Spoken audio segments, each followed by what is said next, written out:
Well, the practicing is done. The last warm-ups have been taken on the range, and tomorrow, weather permitting, Jason Logan, the RBC Canadian Open for 2012 will get underway. And it was a year ago in Shaughnessy where one of Canadian sporting icons, Mike Weir, really had his year turned around. He wasn't playing very well, but he certainly ripped his tendon. It's been a long year to climb back, and he has not seen very many good results. But today we talked to him, and seemed like maybe there's some light at the end of the tunnel. Yeah, he seems a little more comfortable than I think we've seen him all year. I think he likes being back at this tournament. He's got a lot of support out there. Even in the Pro-Am today, he had a lot of support from the fans, and he talked about how that was always encouraging. But he talked about his progress that he's making with Grant Waite. He's starting to hit the ball better, he says, in his practice rounds.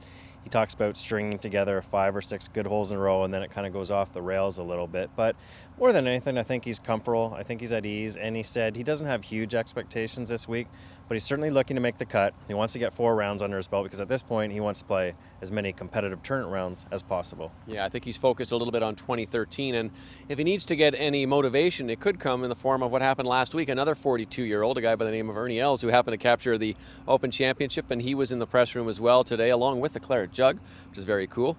And I think Ernie's going to go in here blind. He's only played 5 holes. He had an outing today with RBC in Toronto, so he really hasn't seen much of the golf course, but he seemed to indicate that wouldn't be much of a problem. No, I think that Ernie has made it very clear that he's chosen to go the route of rest and relaxation and coming in here physically fresh and mental fresh after a long week last week in England, but also a joyous Sunday night and Monday and then on the way over here. So he's not too concerned that he hasn't seen the course. He's gone through the yardage book.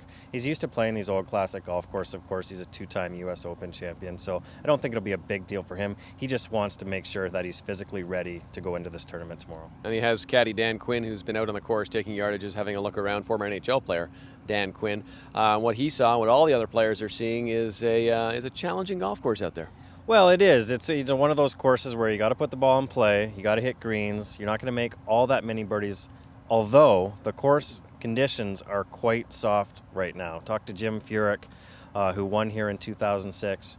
Talked to Sean O'Hare, the defending champion of the RBC Canadian Open, who finished tied for 3rd in 2006. Don't forget about him. But they're both saying that the course conditions right now are even softer than they were in 2006 when there were a lot of birdies made early in the going. And unfortunately, it looks like we're going to get even softer here with lots of rain in the forecast overnight. So it's challenging to put the ball in play. The rough is thick like it always is, not as thick as it was at Shaughnessy last year where there was some concern about that. But it's going to be one of those courses where the best ball striker for the week, I think, wins the tournament.